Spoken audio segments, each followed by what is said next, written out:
The fine slip burned in my hand. $3,000. 7 days without my car.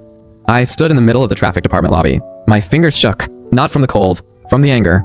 From the corner, I heard it. A laugh. Sharp. Deliberate. I turned.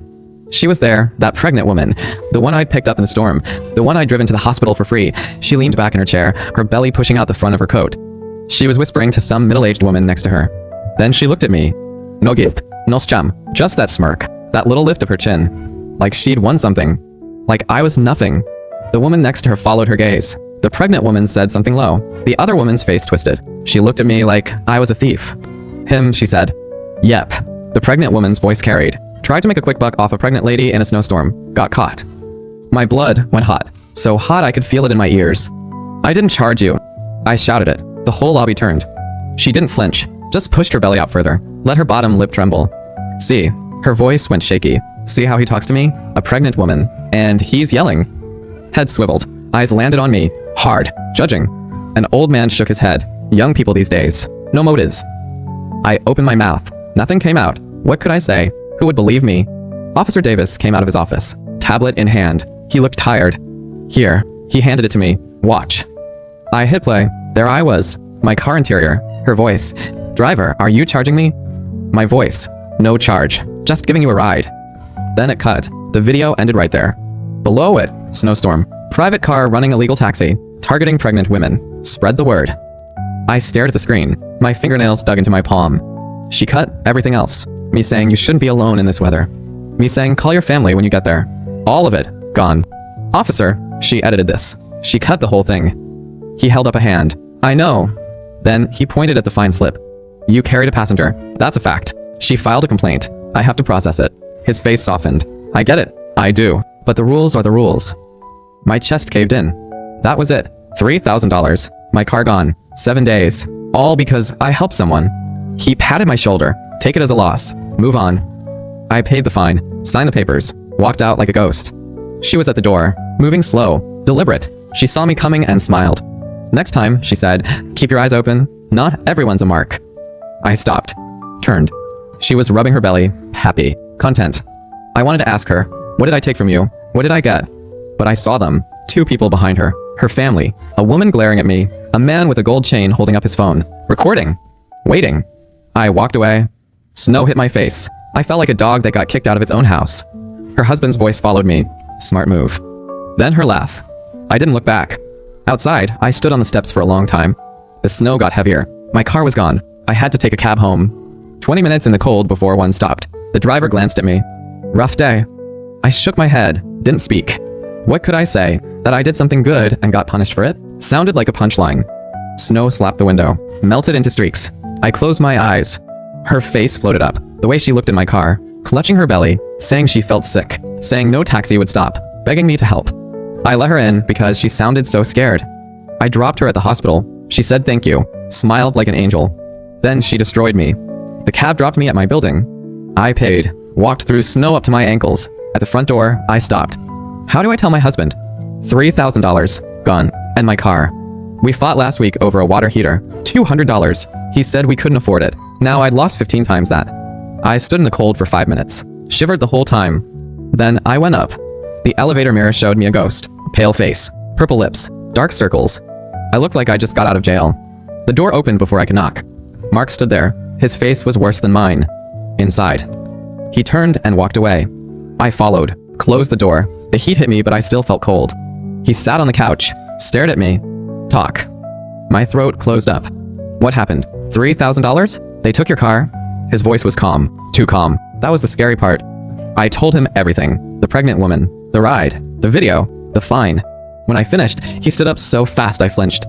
Are you serious? His voice cracked. I told you 100 times. Don't help strangers. Don't trust people. Do you listen? No. I stood there. Didn't move. She was pregnant. She was alone. I couldn't. You could. You should have walked away. She needed a mark. That's what you were. A mark. His face was red now. Veins in his neck stood out. Think about it. A pregnant woman alone in a snowstorm? Where's her husband? Where's her family? Why did she get in a stranger's car? I opened my mouth. She did it on purpose. He cut me off. She was hunting. For someone like you. Some soft-hearted idiot who'd fall for it. His voice cracked again. He went to the kitchen, slammed the checkbook on the counter. Look at this. I looked. Mortgage, a car payment, utilities, groceries, his mother's birthday present, all written out. Where does $3,000 come from? He demanded. Tell me, where? I'll use my bonus. Bonus? We need that to survive.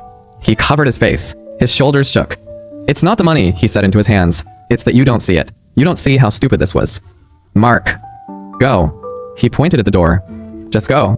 I can't look at you right now. I didn't move. He went to the bedroom, slammed the door. I sat on the couch until midnight.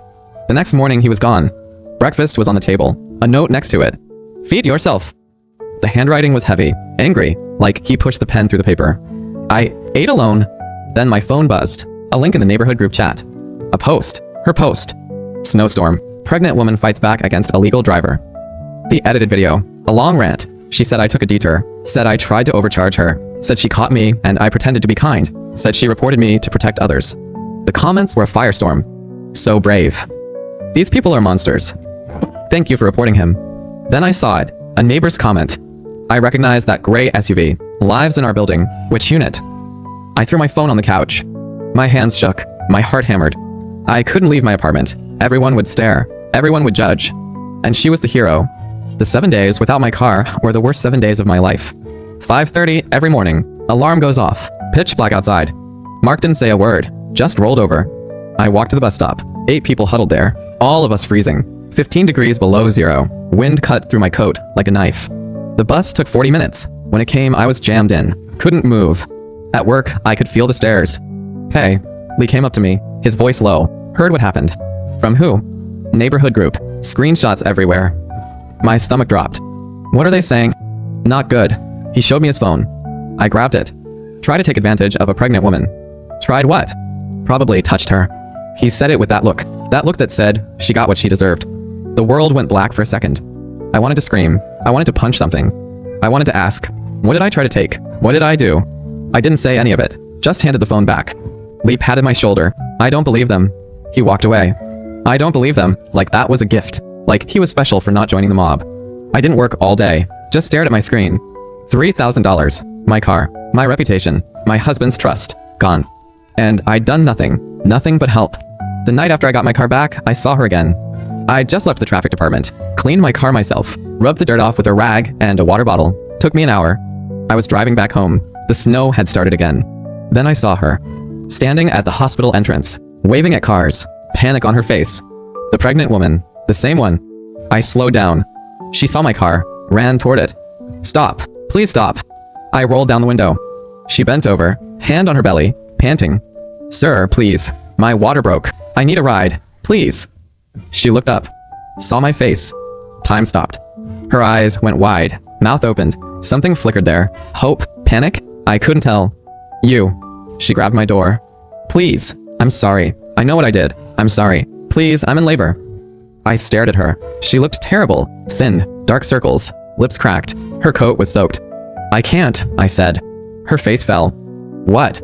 I can't. I'm scared of getting reported again. She leaned on my door. Started crying. Please. Please. My baby. It's coming. Please just drive me. Call an ambulance. Lines are jammed. I tried. Please. Her knees buckled. I looked at her belly, at her tears. Then I drove off. In the mirror, I saw her fall to the ground. My hands gripped the wheel so hard they hurt. Good, part of me said, that's karma. But something else twisted in my chest. I stopped the car at the corner, looked back.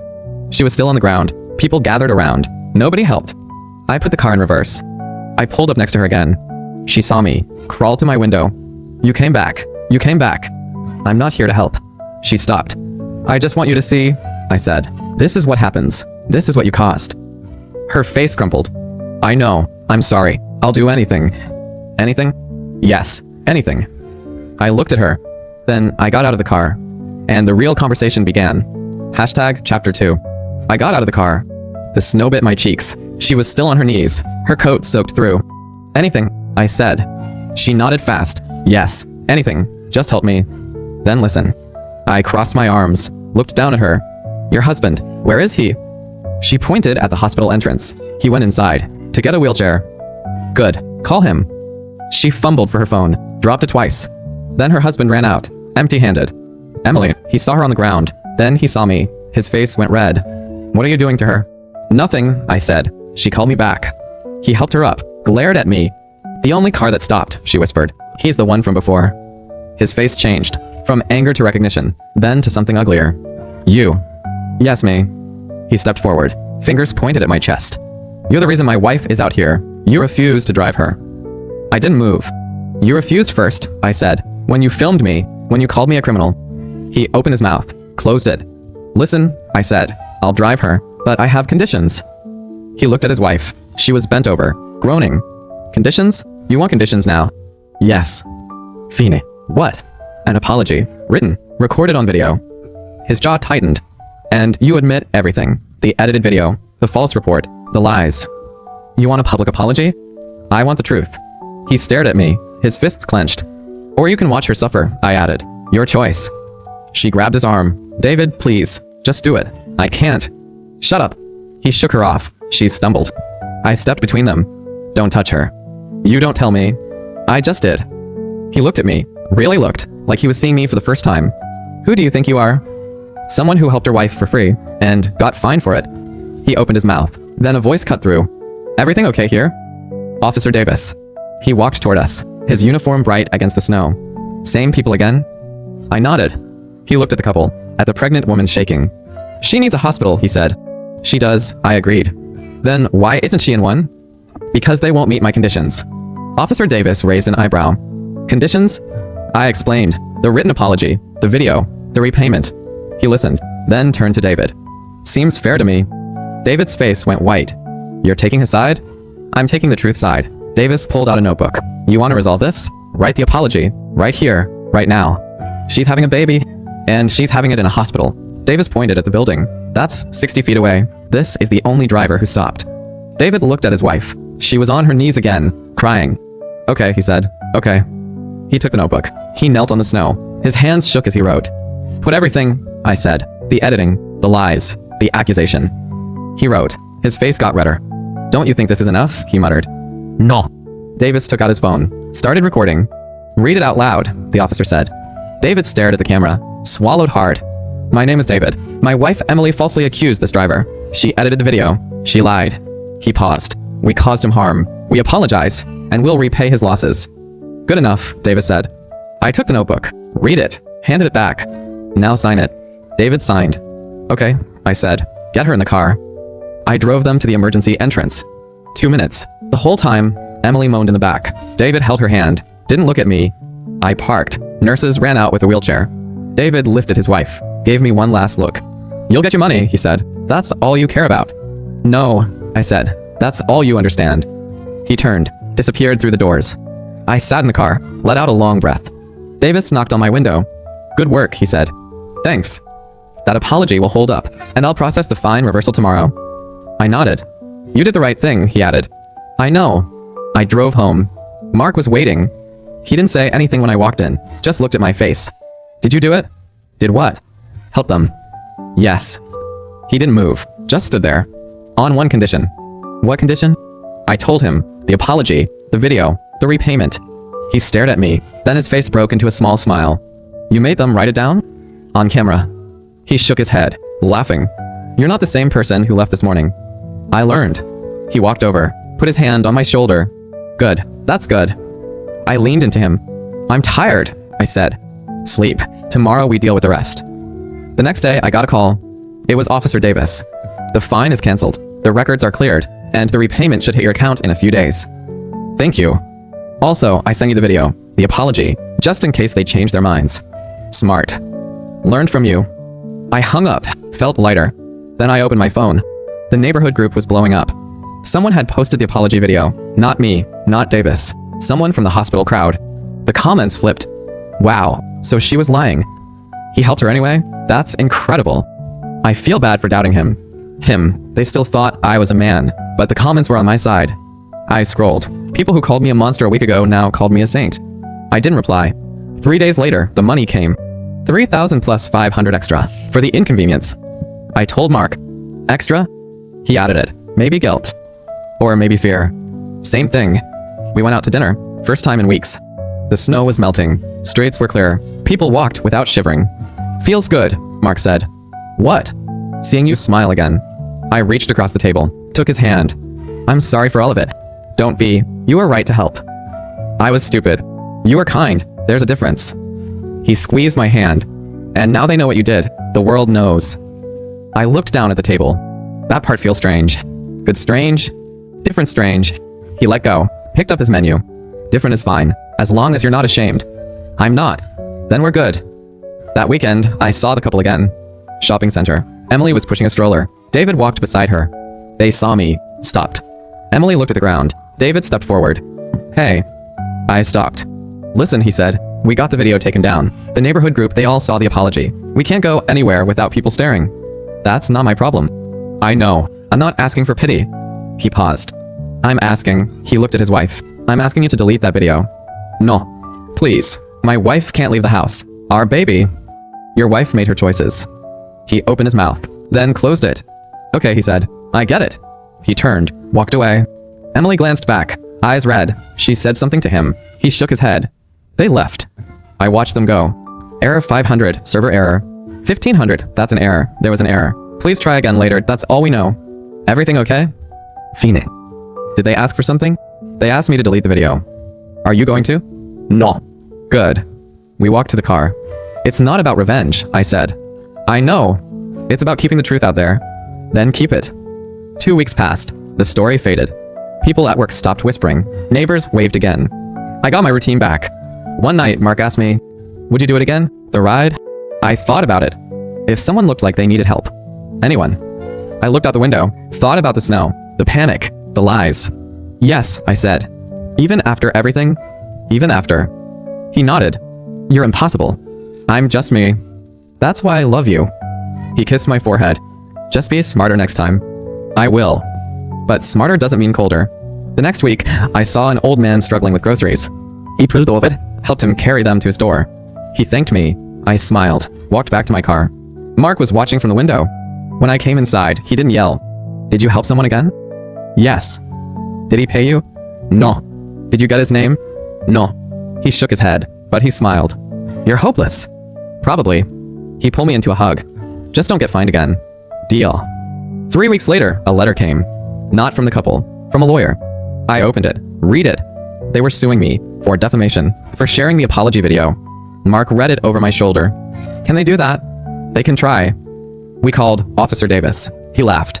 They don't have a case, he said. I was there. The video is on record. Then, what's the point? Scare you. Make you delete it. I won't. Didn't think so. The lawsuit went nowhere. The judge threw it out. The lawyer sent me another letter. This time it was from the couple. Direct. No lawyer. Please. We have no money. The baby is sick. We're losing everything. I read it. Put it down. Mark took it. Are you going to help them? No. Not even the baby? I thought about it. The baby's innocent, I said. So was I. I walked away. But the truth stayed out there. People knew. People remembered. And that was enough. Winter turned to spring. Snow melted. Flowers came. Life went on. One day, I got a call from the hospital. Can you come in? A woman is here. She wants to talk to you. Who? Emily. She's in the lobby. She says she needs to tell you something. I hung up, looked at Mark. He nodded. I drove to the hospital. Emily sat alone in the waiting room. No stroller. No husband. She looked thin, pale. Thank you for coming, she said. Tell me what you want. She stood up, took a shaky breath. I'm leaving, she said, going to my sister's. David doesn't know. Why are you telling me? She looked at the floor. Because I wanted you to know it's over. I'm done. All of it. She waited. I waited. That's it. That's it. I nodded. Good luck. She looked up, eyes wet. Can you ever forgive me? No. She flinched. But I can move on. I turned, walked out. She called after me. Thank you. I kept walking. Outside, the sun was warm. I sat in my car, let the heat fill the cabin. Mark called. How did it go? She's leaving him.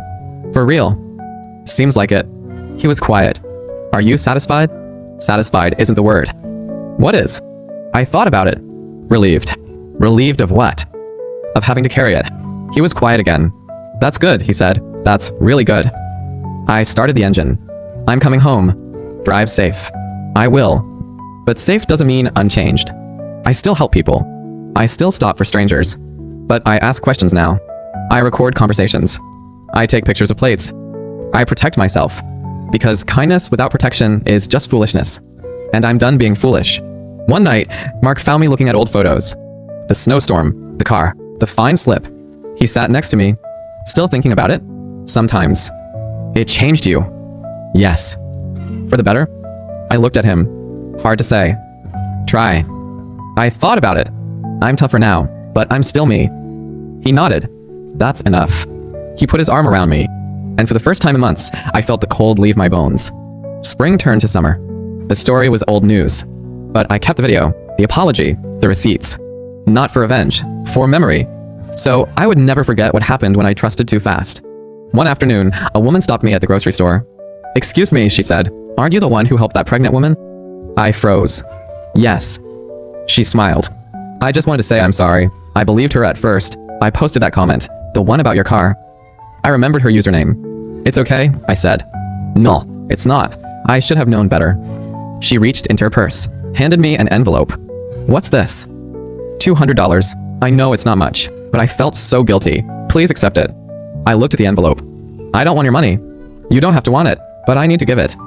She pushed it into my hands. "I'm not the only one," she said. "A few of us pooled together. We owe you. All of us." I opened the envelope, cash, and a note. "To the real hero." I looked up. She was gone. I drove home, showed Mark the envelope. "People are strange," he said. "People are good. Sometimes. More than you think." He nodded. "Maybe. Definitely." I tucked the envelope into my drawer, next to the fine slip. One was shame, one was redemption. They belonged together. That night, I slept peacefully. The snow was long gone, but the lesson stayed. I am kind, but I am not weak. I help, but I protect. And that's how I'll live. For the rest of my life. Hashtag Chapter 3. Life had settled. The snow was a memory. I woke up each morning, made coffee, and went to work. Then the post appeared. David wrote it, 3 pages, on a public forum. He called me a blackmailer. I was desperate, he wrote. My wife was in labor. This woman demanded money and a public apology before she'd help. She held my baby hostage. The comments exploded. She's worse than I thought. Using a dying baby for cash? Disgusting. Someone should arrest her. I read it in the break room. My hands went cold. He flipped everything. He made me look like a monster. I called Mark. "Did you see it?" "Yeah, I'm coming home." "Don't. I'm fine." "You're not fine." "I'm handling it." He paused. "What's the plan?" I thought about it. The full video. The one I recorded before I drove them. "You recorded that?" "I learned my lesson." He exhaled. "Good. Use it." I called Officer Davis. He'd seen the post too. "He's lying," Davis said. "I know. I'll back you up. Official statement. Can you send that to me?" "Already drafted." He emailed it. I read it. Perfect. I uploaded my full video, uncut, the entire conversation from the moment I pulled up. In it, David was begging, crying, writing the apology himself. I didn't force him. He chose. Then I added Davis's statement, the official record. I posted it all. Within an hour, the narrative flipped again. She had proof the whole time. He's the liar. She saved his wife, and he still attacks her. David's post vanished, but the screenshot stayed. That night, my phone rang. Unknown number. "Hello." "It's David." I almost hung up. "Wait, please." "What do you want?" "I want to take down my post, but I need you to take yours down too." "No. You destroyed my reputation. You destroyed your own." He started yelling. I hung up. He called back. I blocked him. Mark came home, saw my face. He called. Blocked him. Good. Not good enough. He won't stop. Mark sat down. Then we go further. Further how? Lawyer. We met with a lawyer the next day. Her name was Susan. Sharp. Professional. "Defamation," she said. "Clear case." "Can we sue?" "We can. But do you want to?" "I want him to stop." Then we sent a cease and desist, with threat of legal action. She drafted it. I signed. David got it within 48 hours. His response was predictable. He called me again. Different number. "You think a letter scares me?" "It should." "I'll go public. Tell everyone you threatened me." I have the video. I have the officer. I have everything. He went quiet. "Leave my family alone," he said. "Then leave me alone." He hung up, but he didn't leave me alone. A week later, my boss called me into his office. "Have a seat." I sat. "We received a complaint about your conduct." "From who?" "David. He said you harassed his family." "Did he show proof?" "No, but corporate wants to investigate." "Investigate what?" "The incident, the videos, all of it." I handed him a folder. "Everything is here. My report, Davis's statement, the apology, The lawsuit threat. He's lying. My boss flipped through it. I see. Am I suspended? No. But I have to file a response. File it. He did. The investigation cleared me in 3 days. But the damage spread. Co-workers whispered again. I ignored them. Then Emily called. Please don't hang up. Talk. David is out of control. He's talking to reporters. Reporters? A local station. He says you ruined our lives. What do you want? I want him to stop, but he won't listen to me. That's not my problem. It is, because when he talks, people believe him. She was right. Then help me, I said. Help you. Tell the truth. On camera. Publicly. She was quiet. You want me to confess again? Yes. But this time, I want you to explain everything. How you planned it. How you edited the video. How you lied. And if I don't, then I'll release everything. All the evidence. And your husband's lies won't matter. She cried. I'm so tired of this. Me too. That's why we ended. Together. She agreed. The next day, Emily came to my lawyer's office. I brought Davis. We recorded her statement. She admitted everything. She planned the first report. She knew she wasn't in danger. She wanted money. She picked me because I looked kind. I'm ashamed, she said. I'm sorry. Say it for the camera. She did. Then she talked about David. How he encouraged her. How he filmed me at the traffic station. How he helped her spread the lies. David made it worse, she said. He wanted to punish you for helping. Did he threaten you? Sometimes. Record that. She did. We had everything. I posted the new video. It went viral. The local news picked it up. The headline, Woman Admits Scheme, Husband Orchestrated Cover-Up. David's face was everywhere. His name, his job. He got fired. His friends stopped answering. His family disowned him. Emily left him, for good. I watched from my living room. Mark held my hand. It's over, he said. Feels empty. Empty is better than angry. I nodded. David tried one more thing. He filed a police report against me. Stalking. Harassment. Davis handled it. Your report is false, Davis told him. We have her video. Her recordings. Your threats. David shouted. Davis didn't budge. She's the criminal, David said. Show me proof. David had none. Davis closed the file. A month later, I got a letter. From David's lawyer. He's dropping all claims. He's leaving town. I read it. Put it down. Peace at last, Mark said. Probably not, but closer. Closer is good. That weekend, we had a small party. Friends came, neighbors, co-workers. No one whispered. No one stared. They laughed with me. They hugged me. I felt normal again. But I knew the truth. I wasn't the same person. I was stronger, smarter. And I would never be a victim again. Emily wrote me one final email. I'm in another state, starting over. I'm sorry for everything. I'll never do it again. I mean that. I read it, deleted it. No reply needed.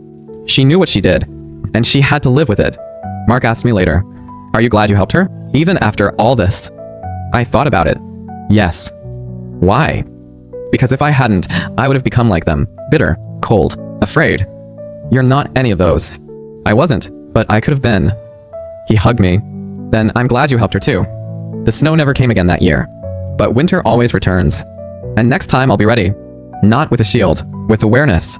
Kindness is not weakness. It's a choice. And I choose it every day. But I choose it with my eyes open. That was the end of the story. Or so I thought. One evening, a package arrived. No return address. I opened it. Inside, a check for $10,000. And a note for giving me a second chance. Signed, a grateful friend. I looked at Mark. Who sent this? I don't know. Should we cash it? I thought about it. No. Why? Because it feels wrong. What if it's from someone who wants to thank you? Then they should do it in person. I shredded the check. Mark nodded. Smart. Learned from the best. I never found out who sent it, but that was okay. Some mysteries stay mysteries, and some gifts stay unopened. Because sometimes the best reward is knowing you did the right thing. Even when no one is watching. Even when the world turned against you. Life moved forward. Mark and I planned a vacation. We traveled south. Warm sun, blue water. I laughed more than I had in months. He took my hand one evening. Proud of you. For what? For surviving. For staying kind. I didn't stay kind. I stayed smart. Same thing. I leaned into him. Maybe. Definitely. We returned home. The mail had piled up. Among the bills, one envelope stood out. Handwritten, no return address. I opened it. A single photo. David, Emily, their baby. They looked happy, clean, healthy. No note, just the photo. I stared at it. They moved on, Mark said. Looks like it. Does it bother you? No. Good. I put the photo in my drawer, next to the old fine slip. 2 reminders. One of pain. One of redemption. They belong together. A year passed. I still help strangers. I still stop for people in need. But I ask questions now. I record when I need to. I trust, but I verify. And I never let anyone take advantage again. Mark asked me one final time, if you could go back to that snowstorm, would you still stop? I thought about my answer. Yes. Why? Because that woman needed help, and I'm the kind of person who gives it. Even though she hurt you? She hurt me, but I'm still here, still standing, still kind. He kissed my forehead. That's why I love you. I know. And that was the real ending. Not with revenge. Not with victory. But with peace. Because in the end, kindness wins. Not because the world rewards it, but because it changes you. And that change is forever. I closed my eyes. The snowstorm was gone, but the lesson stayed. I am kind. I am strong. And I will never stop helping. Just smarter now. Just safer now. Just me. Hashtag Chapter 4. The summons arrived on a Tuesday. Official court letter. David was suing me for defamation, for emotional distress, for ruining his life. He wanted $50,000. Mark read it over my shoulder. This is insane. He is desperate. Can he win? No. Then why? To scare me. Are you scared? I looked at the letter. My hands were steady. No. I'm ready. We called Susan, my lawyer. She reviewed everything. He has no case, she said. Then why file? To force a settlement. He thinks he'll pay to avoid court. I won't. Good. Because we'll countersue. For harassment. For malicious prosecution. Do it. She filed the papers. The court date came fast. 2 months later, summer heat. The courtroom was small. David sat across from me, alone. No lawyer. Emily was there too. She sat in the back, alone. The judge entered. Everyone stood. I felt calm. Mark squeezed my hand. David opened. He painted himself as a victim. She blackmailed me. She forced me to apologize. She destroyed my marriage. His voice shook. His hands trembled. The judge listened, said nothing. Then it was my turn. Susan called Officer Davis first. He testified. I witnessed the apology. He wrote it freely. I recorded it. She never threatened him. David interrupted. He's lying. The judge banged his gavel. You will speak when spoken to. Davis continued. The defendant, David, and his wife made false claims. My department investigated. The fine was reversed. The judge nodded. Proceed. Then Susan called Emily. David's face went white. Emily, what are you doing here? I'm testifying. For her. She walked to the stand, raised her hand. Do you swear to tell the truth? Ida. Emily spoke. She confessed everything. How David planned the scheme. How he told her to target kind-looking drivers. How he coached her to record the video.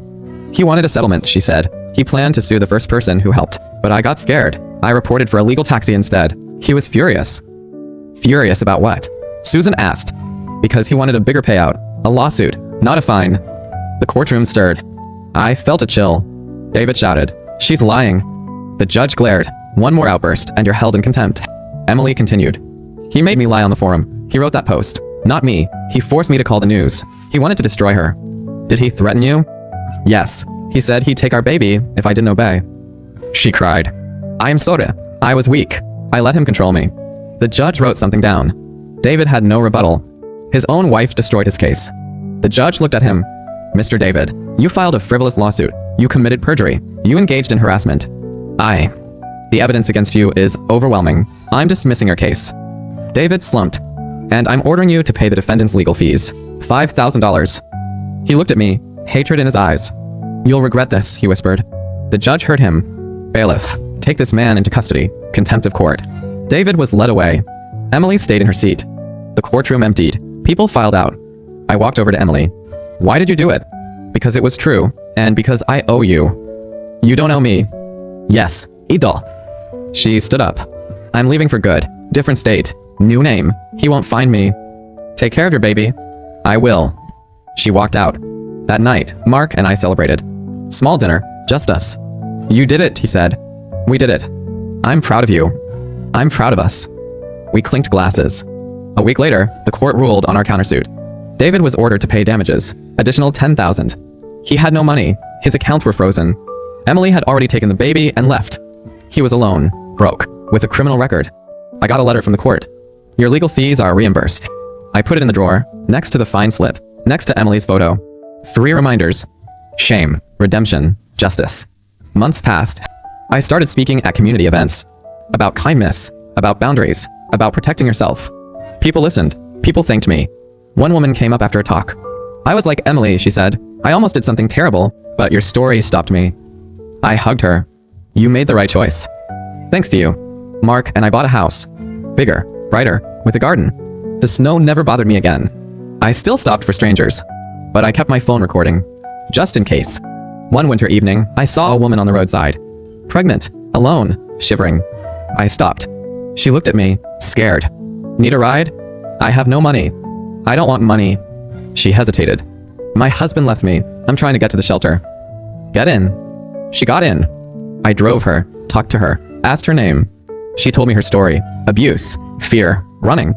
I dropped her at the shelter. She cried. Thank you. Thank you. Keep my number, I said. Call if you need help. She hugged me. I drove home. Mark was waiting. Help someone. Yes. Another pregnant woman? Yes. Did you record it? Of course. He laughed. You never stop, do you? Never. That night, I looked at the drawer. The fine slip, the photo, the court letter. 3 artifacts of a past life. I closed the drawer, walked to the window. Snow was falling, but I felt warm because I knew the truth. Kindness doesn't guarantee reward, but it guarantees you stay human. And that's enough. That's everything. I turned off the light. Mark was already asleep. I lay next to him, closed my eyes, and for the first time in 2 years, I slept without dreams. The next morning, I woke to sunshine. Snow had melted overnight. The world looked new. I opened my phone. A message from Emily. I'm safe. Baby is healthy. Thank you for everything. I smiled, typed back. Be well. She replied. I will. I put down the phone. Mark walked in with coffee. Good day. Good day. Better than last winter? Much better. He kissed my head. Let's keep it that way. Let's. Spring came again. More flowers. More warmth. I kept helping, kept recording, kept protecting. But I also kept trusting. Because trust is not weakness. It's courage. And I had plenty of that. One evening, I got a call. A local news station. They wanted to interview me. A positive story, they said, about kindness in tough times. I agreed. They came. They filmed. They asked about the snowstorm, the lawsuit, the trial. I told them everything. They asked, do you ever regret helping? No. Never. Never. Because that woman needed me, and I'm the person who shows up. The interview aired. People watched. People cried. People called. I became a local symbol. Not for revenge, for resilience. David was released from jail months later. He moved to a different state. He tried to contact Emily. She ignored him. He tried to contact me. I blocked him. He disappeared. I never heard from him again. Emily started a new life. She got a job. She raised her baby alone. She sent me a Christmas card. Dear hero, you saved me twice. Once from the storm, once from myself. I'll never forget. I kept that card on my desk, next to my computer. A reminder that people can change. Years passed. I grew older, wiser. Mark and I celebrated our 10th anniversary. We looked back at our journey. The snowstorm, the lies, the court. We survived, he said. We thrived. He kissed me. I love you.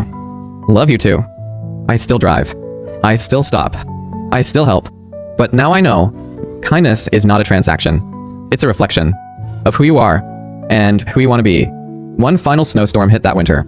I was driving home. I saw a figure on the roadside. Old man, shivering. Ipul dovet? You need help. I can't walk far. My leg. Get in. He got in. I drove him to his house. He thanked me, gave me a hug. I drove away. Mark asked later, did you record that? No. Why not? Because I didn't need to. He smiled. You finally trust again. I never stopped trusting. I just got smarter. Same thing. Not quite. The snow melted. The sun came out. And I knew. This was my life now. Kind, smart, strong, and forever changed. I closed my eyes. The snow was gone. The lesson remained. Help, but protect. Love, but verify. Give, but don't lose yourself.